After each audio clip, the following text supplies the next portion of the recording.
तो आज के वीडियो में हमारा जो परचेज से लेके हमारा जो एक्सपेंडिचर है, आज यहाँ तक की टॉपिक पूरा इसमें कंप्लीट होने वाला है। तो पहले आइए देखते हैं जो वेरी इंपॉर्टेंट है, purchase and inventory control. Purchase जो है एग्जाम में बार बार आता है, तो इसलिए आपको अच्छे से पढ़ना है। तो परचेज का मतलब होता है कोई चीज़ को खरीदना, ठीक है। तो आप जानते हैं इसका जो बेसिक पर्पज़ यही है कि हमें जो भी रॉ मटेरियल, ठीक है, खरीदना है, ठीक है, वह हमेशा कैसा होना चाहिए, राइट क्वालिटी का होना चाहिए, ठीक है, और राइट प्राइस का होना चाहिए, और राइट सोर्स होना चाहिए, ठीक है। यही सब हमें क्या करना है, जब कोई भी हम रॉ मटेरियल को परचेज करेंगे या कोई ड्रग को परचेज करेंगे तो इन बातों का हमें ध्यान रखना है। तो इसका मेन ऑब्जेक्टिव यही है कि पहला इसमें हमारा आता है राइट क्वांटिटी। जब भी आप एग्जाम में लिखेंगे तो इन्हीं सब हेडिंग के बारे में आपको बता देना है, ठीक है। तो परचेज क्या होता है और इसका प्रोसीजर क्या है, इस यूनिट से ज़्यादा इम्पोर्टेंट है, ठीक है, इस टॉपिक से, ठीक है। तो पहला हमारा आता है राइट क्वांटिटी। जो भी हम रॉ मटेरियल को खरीदेंगे, ठीक है, उसकी जो क्वालिटी, राइट क्वालिटी है, इसमें जो उस रॉ मटेरियल की क्वालिटी अच्छी होनी चाहिए, ठीक है। उसका कोई ब्रांड नेम होना चाहिए, उसका कोई ग्रेड होना चाहिए, ठीक है, उसका कोई ट्रेड नेम होना चाहिए, और उसकी फिजिकल केमिकल जो प्रॉपर्टी है यह गुड होनी चाहिए। ऐसे ही हमें ड्रग को परचेज करना है। और सेकंड यह है कि राइट क्वांटिटी। देखिए इसमें आपको थ्योरी है, सिर्फ आपको बना के एग्जाम में लिखना है। जो मैं बोल रहा हूँ वह आपको सुन को या आपको अपने भाषा में आप कन्वर्ट करके उसको लिख सकते हैं, ठीक है। सिर्फ आपको समझना है, इसकी नोट्स आपको मिल जाएगी। तो राइट क्वांटिटी, राइट क्वांटिटी का मतलब है कि जो राइट क्वांटिटी एक इम्पॉर्टेंट पैरामीटर है परचेजिंग का, ठीक है। जब भी हम किसी रॉ मटेरियल को परचेज करेंगे तो उस वह हमेशा राइट क्वांटिटी में ही लेंगे, ठीक है। और फिर हमारा आता है राइट प्राइस, ठीक है। तो हमें जब भी परचेज करना है तो जो भी ड्रग, मान लीजिए कि कोई ड्रग आपको खरीदना है, तो अगर वह घटिया किस्म का है तो आपको जो वेंडर है अगर महंगा दे दिया तो आप वहाँ पे क्या हो जाएंगे, घाटा में चले जाएंगे, ठीक है। इसलिए आपको ध्यान में रखना है, जो भी ड्रग आपको खरीदना है, जो भी रॉ मटेरियल आपको खरीदना है, वह उसकी राइट प्राइस आपको जानना जरूरी है, वह राइट प्राइस का होना चाहिए। फिर अगले बात करते हैं राइट सोर्स, ठीक है। जो भी आप रॉ मटेरियल ड्रग्स खरीद रहे हैं, ठीक है, तो ऐसे सोर्स से खरीदिए कि जो अच्छा क्वालिटी का देता हो, अच्छे प्राइस का देता हो, अच्छे क्वांटिटी में देता हो, ठीक है। ऐसा नहीं कि जिससे आप खरीद रहे हैं उसके ऊपर कई साल से केस चल रहे हैं, उससे जाकर हम ले लें, ठीक है। ऐसा आपको नहीं करना, उससे खरीदना है जिससे कि उसकी जो स्टेटस है उसका स्टेटस अच्छा होना चाहिए, ठीक है। अब देखिए राइट टाइम, राइट टाइम की बात करें कि इसमें जब भी आपको कोई भी रॉ मटेरियल या ड्रग्स खरीदना है, ठीक, आपको देखना है कि कौन सा समय अच्छा है, ठीक है। तो उसी अनुसार आप क्या करेंगे, ड्रग को खरीदेंगे या रॉ मटेरियल को खरीदेंगे, ठीक है। अब बात करते हैं परचेज प्रोसीजर। कैसे आपको कौन कौन से प्रोसीजर है, कौन कौन से स्टेप हैं जब आप किसी भी ड्रग को या किसी भी रॉ मटेरियल को खरीदने जाएंगे। तो पहला है कि पहला स्टेप हमारा आता है determination of requirement. Determination of requirements यही होता है कि इसमें आपको पहले पता होना चाहिए कि हमें किन किन चीज़ों की ज़रूरत है। जिन जिन चीज़ों की आपकी ज़रूरत है पहले उसकी आप क्या लिस्ट बनाएंगे, आप प्लान बनाएंगे, ठीक है। फिर उस अनुसार क्या करेंगे, आप उसका परचेज करेंगे।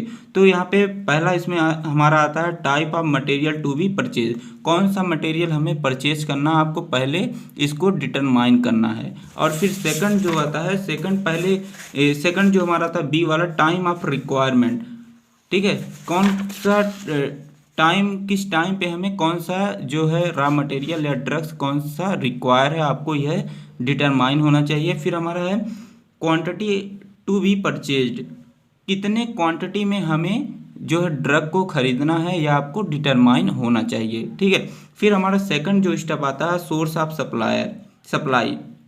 तो सोर्स ऑफ सप्लाई जो होता है, the pharmacy and therapeutic committee set a adequate standard for the purchase of quality drug.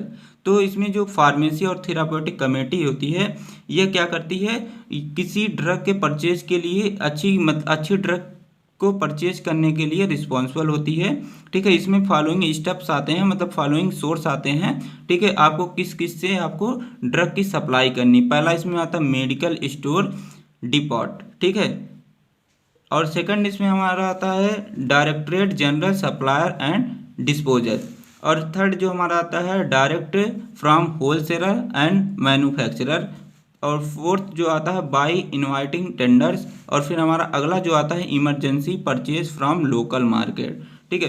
तो अगर हम बात करते हैं पहले कि मेडिकल स्टोर डिपॉट के बारे में, तो इसको हम शॉर्ट फॉर्म में MSD बोलते हैं। तो यहाँ पे कई ऑर्गेनाइजेशन होते हैं, यहाँ पे 6 ऑर्गेनाइजेशन जो होता है मेडिकल स्टोर डिपॉट के लिए होता है। पहला हमारा मुंबई है, चेन्नई है, कलकत्ता है, कर्नल है, हैदराबाद है और गुवाहाटी है, ठीक है। ये सब हमारे क्या हैं, ये हमारे मेडिकल स्टोर डिपॉट हैं, ठीक है। अब बात करते हैं directorate general supplier and disposal के बारे में। इसमें क्या होता है कि हम इसके शॉर्ट फॉर्म में DGS एंड D बोलते हैं, ठीक है। इसमें क्या होता है call for the tenders and place the order. इसमें हम क्या करते हैं टेंडर के थ्रू किसी भी चीज़ को परचेज करते हैं या प्लेस ऑर्डर के थ्रू परचेज करते हैं। फिर हमारा अगला जो आता है डायरेक्ट परचेज फ्रॉम होलसेलर और मैन्युफैक्चरर। इसमें क्या करते हैं किसी भी ड्रग को हम क्या करते हैं सीधे क्या करते हैं होलसेलर से परचेज करते हैं या डायरेक्ट कंपनी में जाते हैं, मैन्युफैक्चरर जो होते हैं उनसे हम परचेज कर लेते हैं। और हमारा अगला जो होता है बाई इनवाइटिंग टेंडर्स, या हम कोई भी चीज़ क्या करेंगे टेंडर्स के थ्रू इन टेंडर को इनवाइट करके हम किसी भी ड्रग को खरीदने का काम करते हैं। और हमारा आता है emergency drug from the local market. अगर हमें कोई भी जो है ड्रग हो गई, अगर हमें जल्दी से ज़रूरत है, किसी जल्द से जल्द हमें चाहिए, तो हम क्या करते हैं उसे इमरजेंसी के फॉर्म में, मतलब इमरजेंसी के कंडीशन में हम लोकल मार्केट से उसे हम क्या कर लेते हैं परचेज कर लेते हैं। अब हमारा थर्ड स्टेप क्या आता है परचेज ऑर्डर।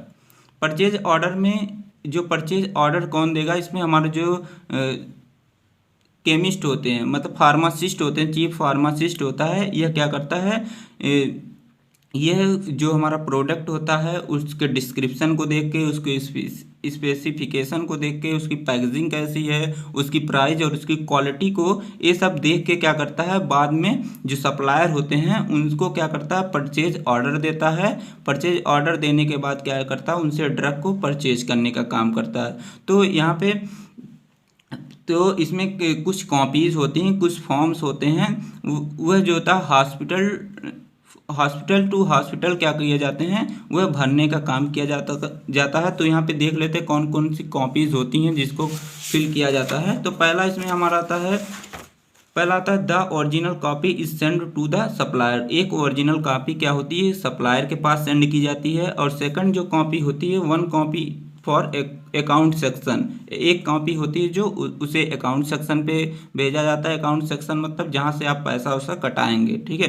फिर हमारा जो C वाला आता है one copy for purchase department, जो परचेज डिपार्टमेंट होता है उसको एक कॉपी सेंड किया जाता है। फिर एक कॉपी जो होती है जो डिपार्टमेंट होता है, मतलब कि CMO होते हैं या हमारे जो फार्मेसी, उनके पास एक कॉपी सेंड की जाती है। और हमारा जो 5th और 6th कॉपी होती है रिसीविंग डिपार्टमेंट को एक सेंड की जाती है। और जो हमारी 7th कॉपी होती है यह हिस्ट्री कॉपी से बोलते हैं। हिस्ट्री कॉपी मतलब कि मान लीजिए कभी आपको ज़रूरत पड़े लाइफ में, तो उसके लिए क्या किया जाता है एक हॉस्पिटल में कॉपी रखी जाती है, ठीक है।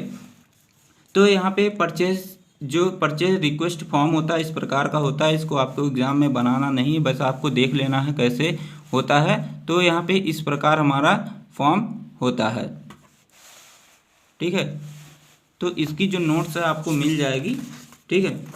फिर बात करते हैं जो हमारा अगला स्टेप आता है। अगले स्टेप में हमारा आता है रिसिप्ट ऑफ एक्नॉलेज, ठीक है। इसमें क्या किया जाता है जब आप परचेज ऑर्डर कर देते हैं उसके बाद एक आपको रिसिप्ट भेजा जाता है। रिसिप्ट मतलब कि जो रसीद होती है, ठीक है, उस रसीद को आपके पास भेजा जाता है, ठीक है। फिर हमारा रिसिप्ट ऑफ ड्रग, फिर रिसिप्ट जो ड्रग की रिसिप्ट होती है वो क्या होता है मेडिकल स्टोर में, उसको मेडिकल स्टोर के पास आता है। वहाँ पे कौन कौन सी दवाएं आई हैं उसको चेक करके, ठीक है, जो हमने ऑर्डर किया था वह वास्तव में वही दवाइयाँ आई हैं कि या दूसरी दवा आ गई है, ये सब हम क्या करेंगे रिसिप्ट ऑफ ड्रग्स जो होती है उस रसीद से हम क्या करेंगे उसको चेक करेंगे, ठीक है। तो यहाँ पे रिसिप्ट में हमारा ये सब है, इसको आप यहाँ से लिख सकते हैं, ठीक है। इसमें कुछ करना नहीं है, ठीक है। जो मैंने जितना बताया वही आप लिख सकते हैं एग्जाम में। फिर हमारा अगला स्टेप आता है distribution of drug to ward. फिर क्या करते हैं हम, जब हमारा ऑर्डर भी हो गया, ऑर्डर आ गया, हमने परचेज से मिला के अपनी सारी ड्रग को देख ली, देखने के बाद उसको रैक में हमने रख दिया। फिर क्या करेंगे, इसके बाद हम क्या करेंगे, ड्रग को डिस्ट्रीब्यूशन करेंगे। जो पेशेंट है उसको हम क्या करेंगे, जो हमारा चीफ फार्मासिस्ट होगा या फार्मासिस्ट होगा, या क्या करेगा, उसको स्टोर करेगा।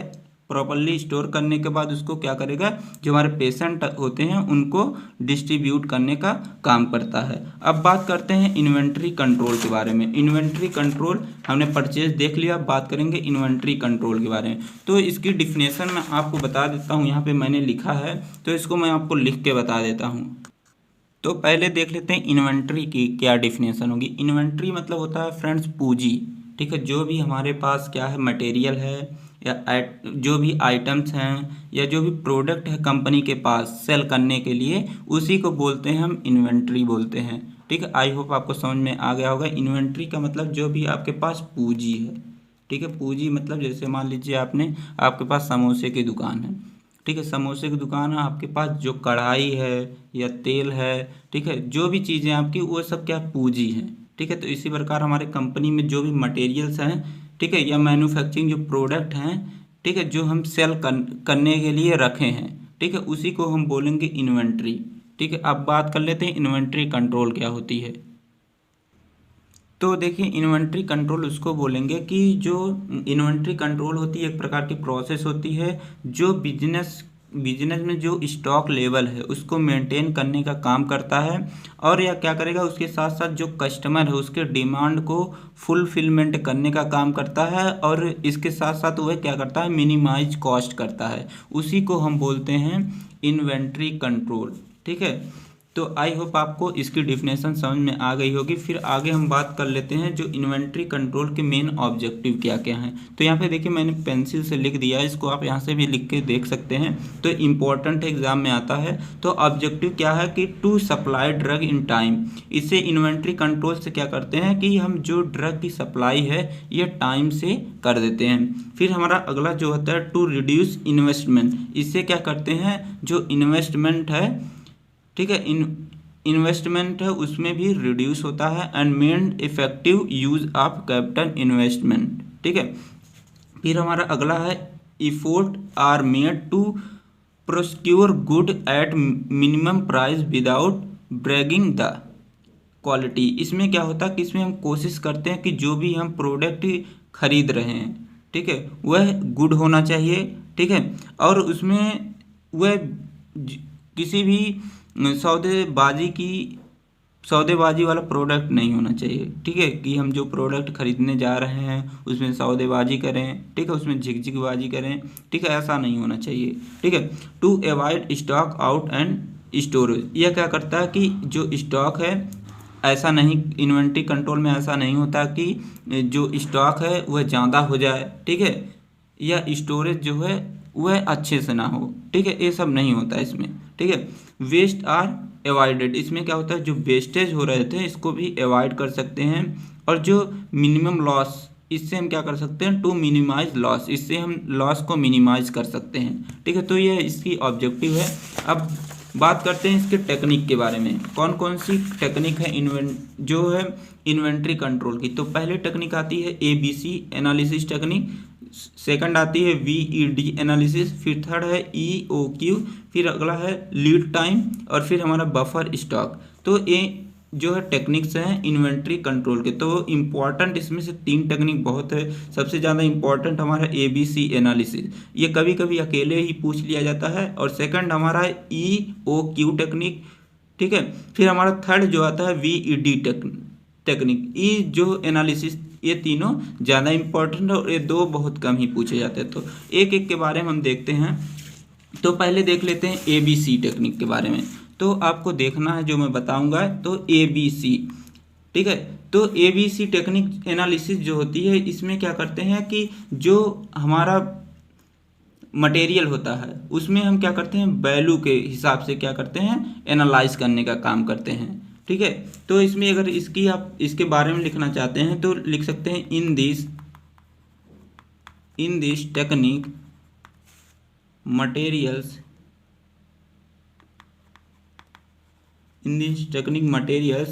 are analyzed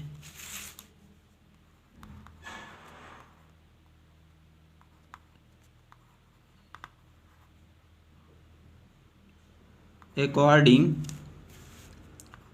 to their value. इसमें क्या करते हैं, एक ABC जो एनालिसिस एक ऐसी टेक्निक होती है जिसमें हम क्या करते हैं, मटेरियल को उसके वैल्यू के हिसाब से क्या करते हैं, एनालाइज करने का काम करते हैं।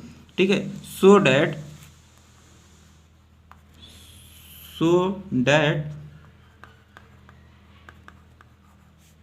Costly and more valuable,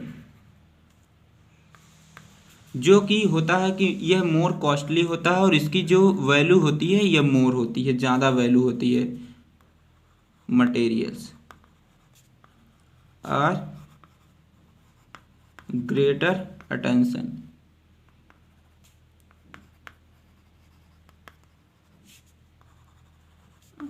and care.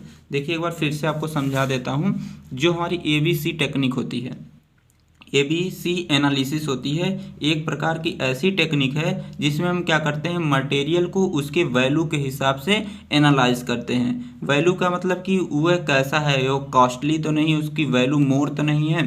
ठीक है, वह मटेरियल जो होता है उसमें हमें ग्रेटर अटेंशन करना पड़ता है, मतलब उस प्रोडक्ट की, उस मटेरियल की हमें ज़्यादा से ज़्यादा केयर करनी पड़ती है, उसी को बोलते हैं ABC टेक्निक बोलते हैं। ठीक है, तो यहाँ पे देख लीजिए ABC टेक्निक जो होती है, यहाँ पे मैंने लिख दिया है।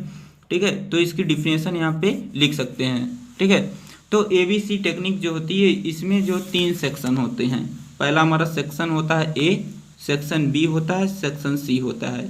जो सेक्शन A होता है इसमें क्या होते हैं, हाई वैल्यू मटेरियल को रखा जाता है, हाई वैल्यू मटेरियल को लिखा जाए। देखिए मैं जैसे बता रहा हूँ आप वैसे एग्जाम में लिखिएगा, आपकी कॉपी भी बढ़ जाएगी और देखने में अट्रैक्टिव भी लगेगा। ठीक है, सेकंड है हमारा जो B है, इसका मतलब है मीडियम वैल्यू मटेरियल। इसमें जो मीडियम वैल्यू के मटेरियल रहेंगे उसको रखा जाएगा, और इसमें जो है C वाले में लो वैल्यू के जो मटेरियल रहेंगे उसको रखा जाएगा। ठीक है, तो आई होप आपको समझ में आ गया होगा। जो हमारी ABC एनालिसिस है इसके 3 सेक्शन होते हैं, section A, section B, section C। जो सेक्शन A होता है इसमें हाई वैल्यू मटेरियल को रखा जाता है, और सेक्शन B होता है इसमें मीडियम वैल्यू मटेरियल को रखा जाता है, और जो सेक्शन C आता है इसमें लो वैल्यू मटेरियल को रखा जाता है। ठीक है, तो आपको पता है अगर हाई वैल्यू मटेरियल को रखा जाएगा, ठीक है, तो इसको आप यहाँ से पहले नोट्स कर लीजिए पहले, तब मैं इसको आगे बढ़ता हूँ। ठीक है, स्क्रीनशॉट ले लीजिए, फिर देखिए आगे बढ़ते हैं। अगर जो हमने कहा कि जो A वैल्यू के मटेरियल होते हैं यह क्या होते हैं, यह हाई वैल्यू इनका होता है। ठीक है, अगर जिनका हाई वैल्यू रहेगा तो उनको गुड स्टोरेज चाहिए, गुड स्टोरेज कंडीशन चाहिए।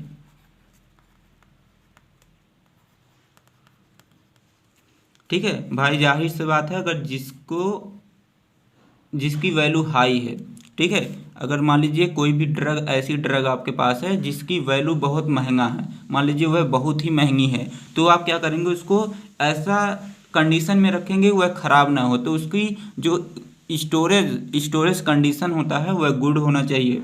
ठीक है, और उसकी केयर क्या होनी चाहिए, गुड होनी चाहिए, अभी गुड केयर होनी चाहिए। और थर्ड इसमें क्या होता है कि इसका इवैल्यूएशन होना चाहिए, टाइम पे इसका क्या है, इस ड्रग की इवैल्यूएशन होनी चाहिए। अब बात करते हैं बी की। ठीक है, वी जो होता है यह क्या होता है, इसमें मीडियम वाले होते हैं। इसमें क्या होंगे, मीडियम वाले होंगे तो जनरल कंडीशन होना चाहिए, जनरल स्टोरेज कंडीशन होना चाहिए। ठीक है, और इसका क्या होता है, जनरल केयर भी होनी चाहिए, जनरल केयर। ठीक है, और इसमें क्या होता है, नो इवैल्यूएशन, इसमें इवैल्यूएशन की ज़रूरत नहीं होती है। ठीक है, आई होप आपको ये समझ में आ गया होगा। फिर अगर सी वाले की बात करें, जो हमारा सेक्शन सी आता है, सेक्शन सी के आइटम्स जो होते हैं इसमें क्या होता है, नो स्टोरेज कंडीशन, इसमें कोई स्टोरेज कंडीशन जरूरी नहीं है, ठीक है। नो केयर, इसमें कोई केयर करने की ज़रूरत नहीं है, और इसमें ना ही कोई इवैल्यूएशन करने की ज़रूरत है, ठीक है। तो ऐसे अगर आप एग्ज़ाम में लिखते हैं तो आपको अच्छे से अच्छा मार्क्स मिलेगा, ठीक है। आई होप आपको इतना समझ में आ गया होगा। तो आपको ऐसे ही बना के एग्ज़ाम में लिख देना है। अगर आप नोट्स का लिखना चाहते हैं, अगर आपको यह आसान लगता है तो यह भी आप एग्ज़ाम में लिख सकते हैं, ठीक है। या जो मैंने बताया है वह आपको अच्छा लगे तो यहाँ पे जो एग्ज़ाम्पल लिखा गया है इसको आपको लिख लेना है। तो एग्ज़ाम्पल भी मैं एक आसान तरीके से आपको बता दे रहा हूँ यहाँ पे, ठीक है। तो एग्ज़ाम्पल भी देख लीजिए, आई होप इसको आप नोट्स कर लिए होंगे, ठीक है। स्क्रीनशॉट ले लीजिए, ठीक है। तो यहाँ पे मैं दिखा देता हूँ एग्जाम्पल। तो यहाँ पे देख लीजिए, हम बना देते हैं एक ग्राफ। तो यहाँ पे section A material, section B C, ठीक है। इसमें क्या होगा कि इसमें नंबर ऑफ गुड्स मतलब कितने सामान हैं, ठीक है, कितने सामान हैं और कितना पैसा लगा इसमें रखेंगे, एक्सपेंसिव मतलब कितना खर्च हुआ है। तो 10% इसमें रखते हैं तो 7%, इसको भी आपको समझा देता हूँ, पहले लिख लेता हूँ।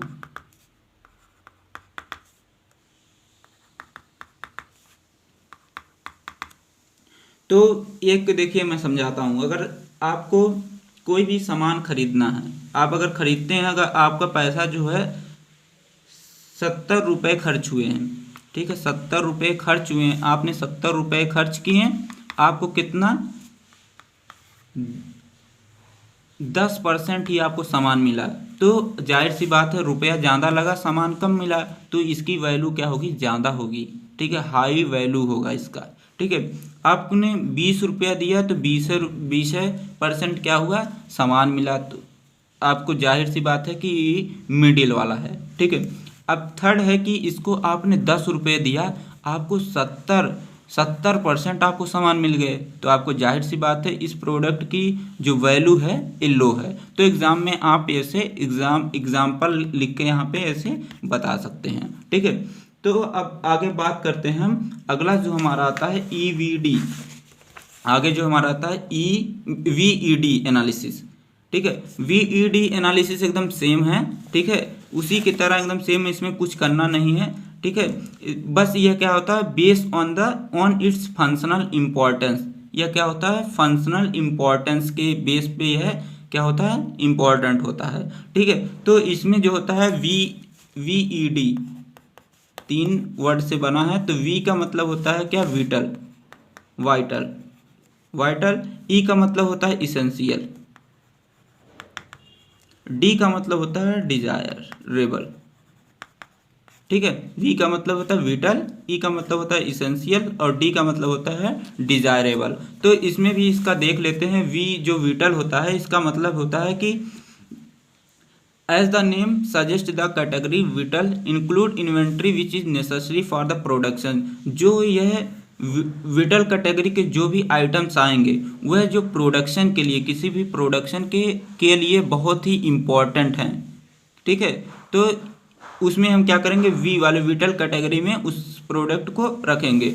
जो जैसे हमारा आ गया इसेंशियल कैटेगरी के जो भी आइटम्स हैं, यह जो होता है, यह विटल के बाद जो सेकंड इम्पॉर्टेंट चीज़ है, यह हमारा इसेंशियल कैटेगरी के जो आइटम्स हैं उसको इसमें रखा गया है कि यह भी क्या है, वेरी इंपॉर्टेंट है किसी भी ऑर्गेनाइजेशन, किसी भी प्रोडक्ट को बनाने के लिए। और जो हमारे डी वाले आते हैं डिजायरेबल कैटेगरी के, इसमें जो हमें desirable category inventory is the latest important, यह क्या है, लेटेस्ट इंपॉर्टेंट एमंग द 3, ठीक है, एंड देयर अनअवेलेबिलिटी में B result in minor stoppage in the production. यह क्या होता है कि जब हमें ज़रूरत पड़ती है इनका प्रोडक्शन में, तभी हम इनका क्या करते हैं, यूज़ करते हैं, ठीक है। अब बात करते हैं EOQ के बारे में, ठीक है। EOQ का फुल फॉर्म यही होता है, इकोनॉमिक ऑर्डर क्वांटिटी, ठीक है।